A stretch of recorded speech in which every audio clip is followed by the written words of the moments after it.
कृपया इस चैनल को सब्सक्राइब करें। वीडियो अच्छा लगे तो इस वीडियो को लाइक अथवा शेयर कर अधिक लोगों तक पहुंचाएं। एवं इस वीडियो में आपको कौन सा हिस्सा अच्छा लगा हमें कमेंट में जरूर बताएं।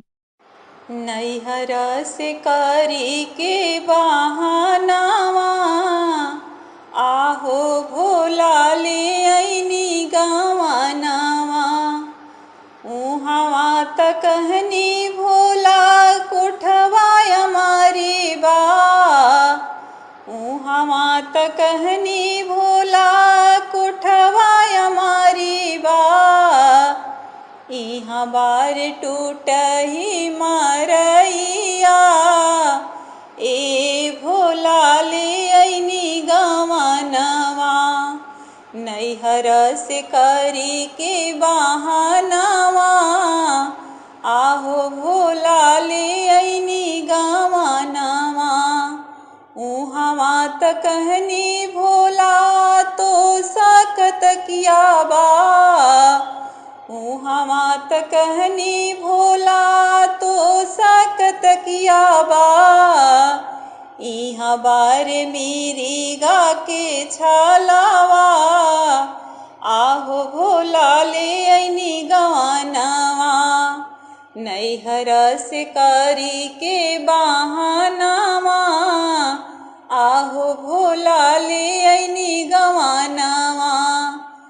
उहावा त कहनी भोला पूरी मिठाई बा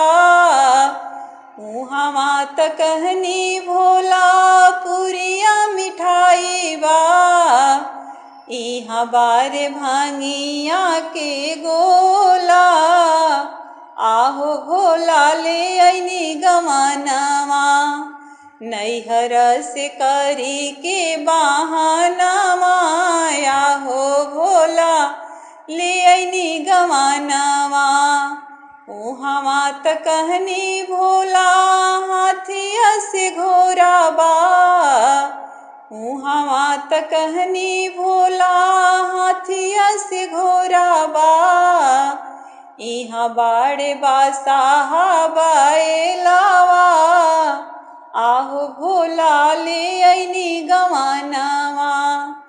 नैहर से करी के बहानवा आहो भोला ले ऐनी गवानवा नैहर से करी के बहानवा